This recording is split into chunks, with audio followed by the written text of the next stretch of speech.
Hi there, this is Helen Tarrant again for another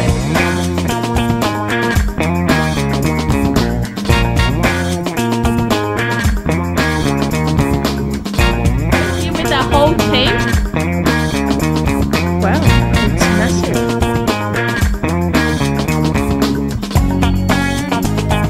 Welcome to another episode of Commercial Property Roadshow. You're here with Helen Tarrant, and I've just been to an inspection in Taree, so I am in regional New South Wales, and I brought along a trusty building person, consultant, Stephen. For those of you who don't know Stephen, you might have seen him with some YouTube videos, you might have seen him on some of our webinars, but he generally comes with us and looks at all the buildings. And yes, because, that's my thing. Because building and pest reports really, excites you. No, they don't, but, they're an absolutely vital part of the process. Yeah. So we're about to go to auction tomorrow on a property in Taree, but one of the things that I got an insight when I was looking at this building, and I wanted to make this YouTube video with you guys to show you guys about some of the things that you need to consider when you're looking at a building, but also most people think just because there's a leak, just because the footings are cracked, or that there might be some old aircon, that it becomes a deal breaker. All of a sudden they drive that deal really hard, and you really can't do that when you're in a seller's market, because there's always someone out there that is going to pay more than what you're willing to pay for that property today in this current market. And there's very little negotiation room at the moment. If you're going out there, you're seeing resi, people are paying, 20-30% above asking price for some properties out there. So right now, what you need to do is obviously turn things pretty fast, come in terms of your due diligence and assessing a deal. But on top of that is to know what are some of the key indicators that are things you need to look for. But one of the main things is, what do you need to put aside so that you can safeguard yourself against things that happen? So when you look at a roof and you're looking at the aircon, you're looking at some plumbing in the building, what is it that you need to go, okay, so that property, in this property, nothing's going to happen the next 2 years or 3 years, so I don't need to worry about it. What I'm going to do is take a little bit of the positive cash flow that I'm making, and I'm going to put it away, because in 3 or 5 years time I might need to patch up some of the roof, not replace the whole roof, but change parts of the roof, or I might need to put new air conditioning in for my tenants to make them much happier, right? So it's about working out a solution so that you're not driving the deal so hard that you're losing every deal because you're negotiating on all the capital costs and expecting the vendor to give you a perfect property. Yes, if you're paying the premium, you're getting 4% yield on a property. Yeah, I would expect, I would do up a new aircon for you and do everything if you're paying 4% to get a property. But if you want to get ahead, it's actually about taking a property warts and all and then creating a budget for being able to then making sure that you take care of that property in your capital works, because if you don't, the property is actually going to end up going downwards, and then you're not going to get the rent you want. And if you're not going to get the rent that you want, then you are not able to maintain the return, the cash flow, and ultimately the price point for the property. Yeah. So the last thing you want to do is let a property run down, because then you lose value over a period of time. Right, now what we're going to do today is talk about half a dozen of the key things that I always look at when I'm looking at a property. Firstly, I look at the step near the front door, because you fall over and you look like an absolute moron getting into the property, right? So step one, be careful when you walk in the front door. Step two, and whatever those 2 steps, you have to walk over 2 steps. Look, if you're not smart enough to see the second one when you're looking at the first one, you really probably shouldn't be buying commercial property. Let's be honest. That's true. So let's start at the bottom and work our way up. And we're doing this interestingly in reverse order, because what you will find, and you'll see as we go through, mostly the biggest problems we have in commercial property is the roof, right? And I'll explain that a little bit more as we go. But the first thing I always do is look down at the floor. Now, if you have a peek at the floor, the first thing you'll see is you're looking for movement. We're looking for cracks. Now, if you look at, it doesn't matter whether it's the wall or the floor, I have a theory with cracks. If you can put a business card in, just slide a business card in, yeah, it's okay. You just patch it and paint it, right? If you can fit your fingers in, then you go, that's not real good. I'm going to call an engineer, because that's heading towards something wrong. If you can put your fist into it, run, right? Don't mess around. Don't sit there and finish the inspection. Get the hell out. Because if a building's cracked that far that you can get your fist in it, there's something seriously wrong with it. Unless you're doing a knockdown rebuild, right?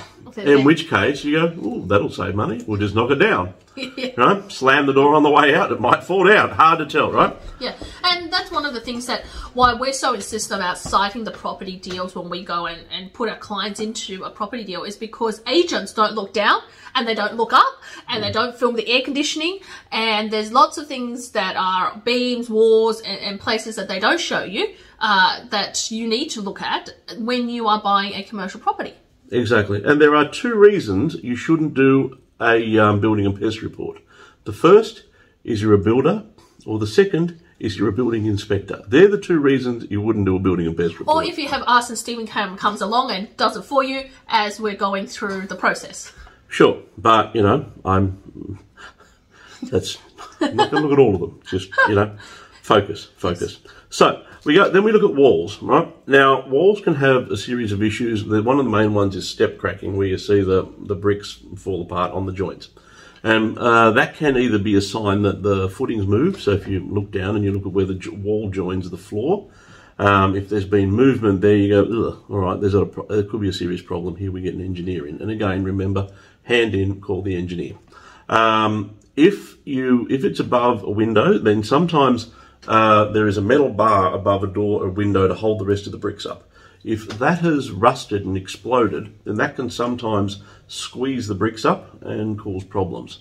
Now, depending upon where and how it is, it can be really a case of, damn, that's going to cost $1,000. Or it can be, that's, we've got to pull the roof off and everything else down. So that one's a case-by-case basis. But again, it's the size of the crack really that is what's going to cause you the issue. And as I just always remember, if you can stick it, slide a business card or a credit card in, it's not the end of the world.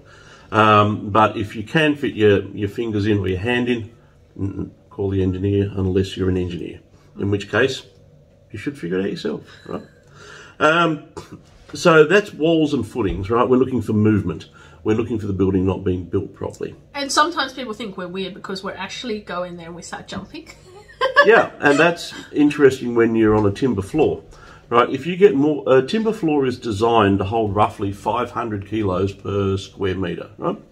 Now, if you can bounce with your heels on a timber floor and it moves more than a little bit, then you think, have the termites been in, right? Now, we were in a building, it was a couple of years ago, and I bounced on the floor and it was probably 15, 20 metres long. And literally I felt the wave disappear and then came back and I wobbled a second later and I thought, yeah, no, we're not buying this. This is just a shambles, right? Now again, we're going to break some copyrights here, but at the end of the day, remember, it's about the ones we reject that make us the best. That is true, right? But it is funny because agents think we're going totally mad. Sometimes we're there, like there's 3 or 4 of us and we sort of do this jump together, yeah. Or we're like bouncing up and down going, okay, is this a bit sweaty? And they just think it's totally odd that, we do that just like, we test the water and the plumbing. Yeah, exactly, right? Now that's the next thing you do. Whenever you go to an inspection, have a wander around. Turn the taps on, right? Turn the hot water on. See if there's hot water coming out of the tap, right? I always say, I'm just going to the bathroom, so, flush the toilet. Lots of bathrooms to go to if we go to 4 or 5 inspections in a day. Sure, I'll just take drink lots of water. That's why you're not invited to these things. Right. So, you flush the toilet, right? Why do you flush the toilet? Because you want to see if the water drains quickly. If the water doesn't drain quickly or it makes glugging sounds in the floor drains, then there's a problem. So we get a plumber out to check. You test the hot water and you test the cold water. You're looking for 2 things. Firstly, hot water. It's pretty obvious. Is the water hot? There's the hot water heater screwed. Number 2, is there any colour coming out? Is it rusty or is it a very milky kind of colour? If it is, that could mean the anode's gone and you're about to lose the element. In terms of the cold water, again, is it rusty? Has it got any colour in it? And we're just trying to make sure, is there a decent amount of pressure? Right, so what we're trying to do is make sure that the system is working. And it's not an extensive test by any stretch of the imagination. But if you flush your toilet and it takes a long while for the water to go down, you go, all right, there's a blockage here somewhere, and then we've got to investigate. Blockages can be as simple as, some idiot stuck a doll's head down the toilet, which happens way more than you can ever imagine. Or it can be a case of roots in the line and that can be a $20,000 or $30,000 repair bill, depending upon what we get. So again, it's all, once you find the problem, then you've got to get the professional in to figure out what's wrong. Yeah. Electrical. Electrical is an interesting one because unless you're an electrician, there's not really a lot you can figure out. But if there's wires dangling, if you open the power board and there's old fuses rather than modern circuit breakers, then you can be pretty sure there won't be a safety switch in it. You can be pretty sure that it's at 45, 50 years old and you're heading towards a rewire. And a lot of times insurance won't cover you with 50-year-old wiring. Yeah, well, one of the things we always do is open the fuse box and have a look at what needs to be replaced, take a photo of it. If we're not inspecting, one of our team is to take a photo of it so we can check it out to see whether that is going to need a rewiring, because that potentially could cost the clients a lot of money in the next 12 months. Or, you know, if there is a storm or something happens and they put through an insurance claim, well, that might end up costing them a lot more money because they have to rewire everything before the insurance does it. Exactly. And the other thing that I'm always worried about is an electrical fire. There is no joy coming out of an electrical fire, and the toxic smoke that comes from it isn't very good for anybody. So, you know, well, I'm very serious about that. Now, when you order your building and pest inspection, see if you can get the building and pest inspector to do a thermal imaging scan of your power board. Not a lot of them can do it, but what it does is it takes an infrared photo of the power board, and if anything glows too bright, we know that bit's hot, something's overloaded or something's about ready to wear out. I was at a hotel in Albury, and I am a nerdy enough to carry a thermal imaging camera with me, and there was a buzzing coming from their switchboard in my room. I took a photo of it. Turns out that the main switch into that room was about to pop, so they replaced it, and the management was very happy. Yeah, look, I think these things that people don't realise is that it can potentially cost money that just happens, right? Yeah. Especially when you get into a new property. It just sort of happens because you didn't realise it, and then you've lost your first 6 months of your positive cash flow because you have to outlay it to replace it. But It's also important because your tenant could be overloading that and you don't know it, because there could be like if you're buying a property that may be 20, 30 or 40 years old, they could have had tenants in there that was doing other things. Like this tenant that was there, they used to do, I think they used to be a furniture showroom before they became a gym. Now, the furniture showroom, they're going to need less power than a gym. They need a few lights and not much more, a couple of lamps. Yeah. Just about every machine at the gym these days plugs in, treadmills, walkers. And they had about 8 aircons in there. 8 aircons, right. Yeah. But aircons would have been wired externally. But in fact, in the circuit board today, we looked at today, they had an extra switchboard in there for the aircons. But, 60 or 70 pieces of gym equipment is going to be sucking a hell of a lot more electricity than 5 table lamps in a furniture shop, right? And they may not have actually, if you look at their building insurance, a lot of times they don't even tell the building insurance they've got a new tenant in there. No. So you're going in there and you're looking at it going, oh, okay, you've got to look at the electricals, whether it's actually fit for use for the current tenant than what it was like 10 years ago or 5 years ago. And and an upgrade can either be the cheapest thing in the world if it's just running a bigger power supply across the road. It can be $800. If it needs a new pole, it needs a new transformer, it can be $100 grand. So be prepared to check it out before you sign on the dotted line. Now, 2 more. And I know we're running over time today, so I'm going to speak quickly. All right? It's riveting. I'm sure people are just glued to this video at the moment. Well, if they've managed to glue themselves to the phone, again, they're not smart enough to buy commercial property, right? So, air conditioning. Now, air conditioning is one of my favourite things in the whole wide world because it keeps me cold. It also means I can turn the temperature right down and that keeps Helen out of the room. So, air conditioning has a lifespan of around about 15 years. And as it goes towards anything over 15 years, it's starting to get tired. Anything over 20 years, you're running on borrowed time and it's time to replace it. And more used in Queensland than they are in Melbourne. Of course. So different areas, right? So you've got to take that into consideration as well. It also depends on the tenant, right? We walked into McDonald's this morning, it's cold, it's raining, and air conditioning was probably set to 16 degrees and it was freaking cold. So, you've got to work out who's using it, how they're using it.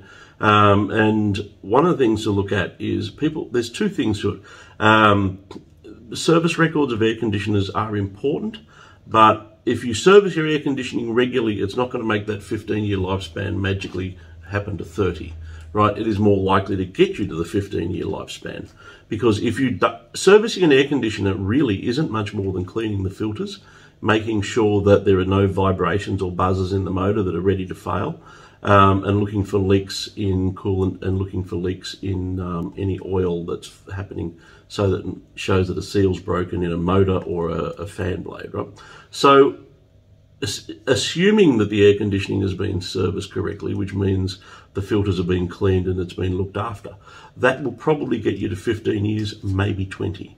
Now, is an air conditioner is it a deal breaker? The answer is no. Right, a split system, when I'm doing my maths, I allow $4,000 for a new split system.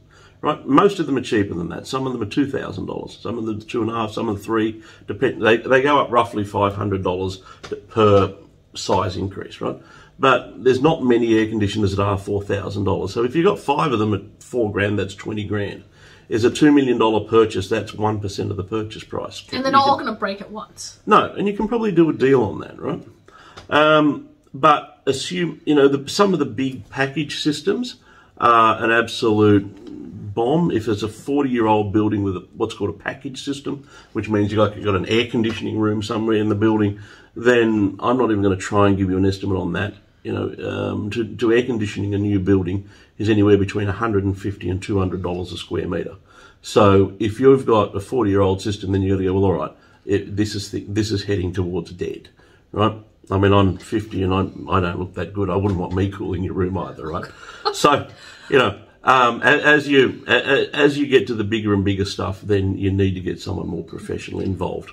But also, who owns the air conditioning as well? So tenants often, like a gym tenant or like a government tenant, sometimes you'll find that they've actually installed their own air conditioning because their use is a lot more. Exactly. So in a standard office space, you might, depending on the size, people often have 2 or 3 systems in there, depending on the size. But your tenants might come in and go, well, that particular room is a data room and we want to put an air conditioning in there. Or, we're actually going to have one room that's used for whatever purposes. And we've seen this in a lot of places where, like today, for example, we walked in and there's 8 air conditioners and the tenant has put in all of them and maintains all of them. So there's nothing for you to do as an owner. I've been to government properties where 3 of them are owned by the owner and the rest of the 5 are owned by the tenant. Exactly. So the ones you don't own, you don't have to worry about them, right? The tenant does their own thing, and as yours break, you can replace them, so you're only responsible for 3 of them. In certain places where you're looking at tenants who are doing their entire fit out, you may not even have to worry about the air conditioning as well, at all. So it's just, they're not deal breakers because they're a few $1,000s. In the grand scheme of things, your property is going to appreciate more than what it costs for you to buy and replace one air conditioning unit. But in areas, air conditioning unit can be so important. It can be a deal breaker for your tenant, right? Exactly. In Queensland, air conditioning is a deal breaker for your tenant, right? And they're not so much in Melbourne, but just in Queensland, right? Tenants need to be cool because the weather is so hot, especially in North Queensland. And you get in a tenant, well, this is the first thing they look at is there air conditioning? Is it working? And this is the first thing they try. So that for you, if you're invested in that area, air conditioning is a major thing to look at and to put aside money for. Exactly. We might actually do a separate video on air conditioning. Yeah. Oh, wow, because it's so enthralling. Well, no, it's important, and it's one of the things we always talk about is in commercial world, we're not trying to win the block. We're not trying to have the fanciest kitchen and the bathrooms, but we're trying to make it a pleasant place for people to work. And a lot of that is about temperature control and comfort. Yeah. So insulation, air conditioning, all of that sort of stuff. All right, roofs. Roofs. Now, I left the most fun and the greatest pain in the backside until last. Of course, because that is the most important, right? Yes. Now, there's been so much going on about roofs because of the rain that's been going through in Queensland, in North New South Wales, and just around Sydney as well. There's so many places are leaking, right? You call the agent and you go, the tenant, and they go, oh, look, the roof's leaking. But essentially everything is leaking. Right, everything is leaking because it just has so much rain. Some of them are legitimate leaks. Sometimes they're not because it's just that you've got the overflow of it. Now, most people are worried about roofs when they're buying a commercial property because they don't know. And they're worried about it and they think, oh my God, it's going to be a deal breaker. Now, roofs just like things in residential, they're things that are part of maintenance that you have to look at replacing sometime in the future, right? Exactly. So, this is why we're having this conversation about roofs. Exactly. Now, look, there's a whole raft of issues that happen with roofs. Right now, I said this once, and everybody looked at me like I was stupid. But I said the problem. Just that day. I said the biggest problem in roofs is they always leak where you put a hole in them, and people are like, well, obviously, that's not what I meant. What I meant is where there's something going through the roof, an air conditioning pipe, and a sewer vent, a television aerial, a microwave link aerial, water supply, something.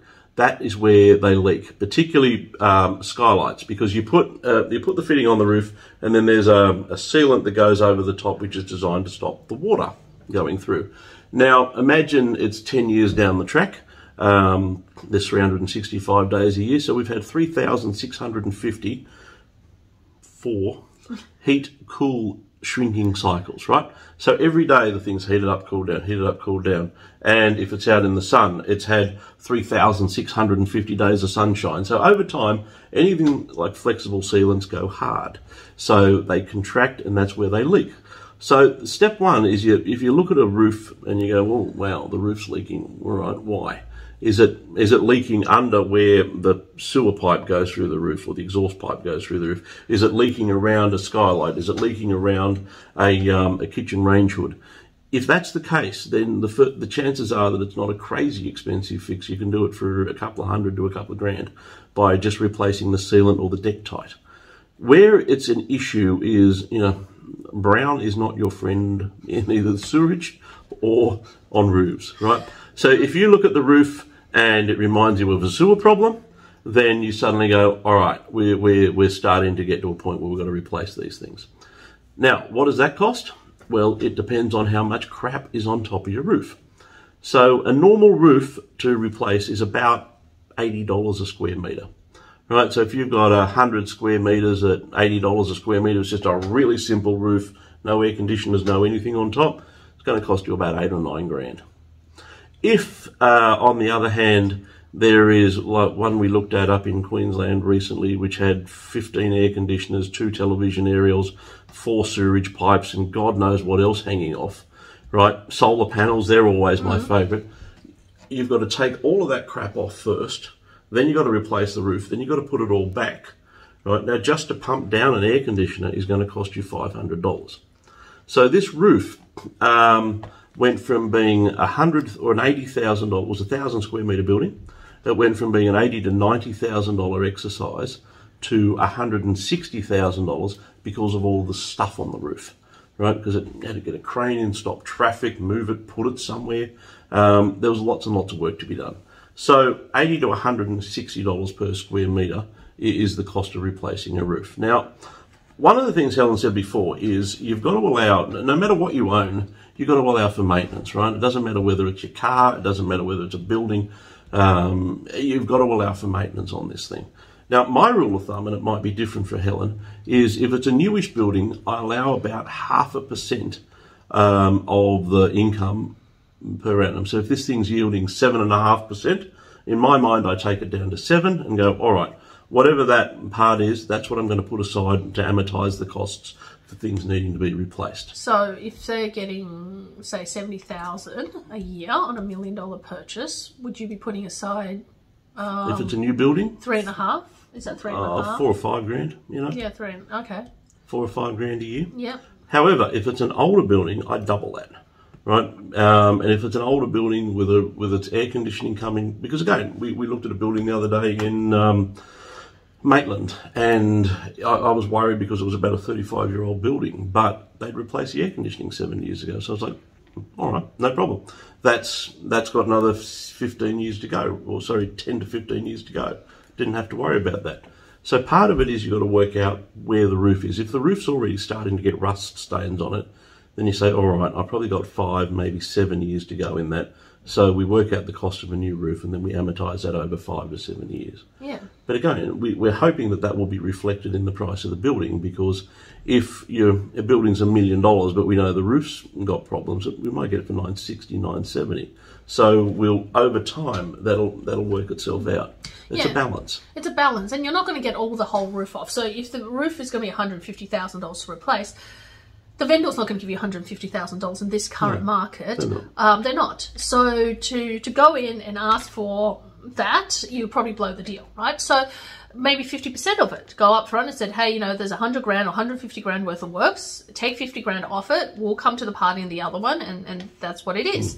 And then know that in the next 5 years, you've got to accumulate 10 grand each year, and then you don't have any surprises when it leaks. And when it leaks, you don't keep patching it up and patching it up. You just go, okay, let's just, instead of doing that, let's replace that bit that needs to be replaced, or if we need to replace the whole roof, we gradually replace it, and then everyone is happy. Your tenants are happy. They don't have to complain to you about leaks. You actually save yourself from internal damage, which we have seen in our time looking at vendors who don't actually replace their roof. They patch it up, and the internal damage is caused and the angst is caused the tenant has not been worth it. Like, it could create water issues on the walls, it could create molding, it could create sort of damage to the tenant's stock, and it could just in a rain like this, it could create a lot of issues depending on what your tenants do, right? If your tenant is a car detailer or a car person, then may not matter if they're a mechanic, right? A few drops doesn't matter. But if they hold high-end furniture. Well, the perfect example is the self-storage facility we bought in Kincumber, right? At the time we bought it, had 2 buildings. Yeah. One building had self-storage units in it, and the other one had a place where when you sell your house, a stylist, where you sell your house, they come in and put in lamps and tables and fancy stuff, right? Yeah. So the guy had put 70 kilowatts of solar panels on the roof. Now, I don't know how many panels that is, but it's a shitload. And when he took them off, there were holes everywhere and they didn't patch it. And the tenant was so angry, they left. Yeah. Right? Now, it didn't bother us per se because we were putting more self-storage units in there anyway. But if you'd bought that with the aim that, hey, over time this is going to be an ongoing business, you'd been really upset because the water leaks caused the tenant to move, because no one wants to put a lounge chair into a house and someone goes, well, why is there a water stain and why does it smell? Yeah, well, that's right.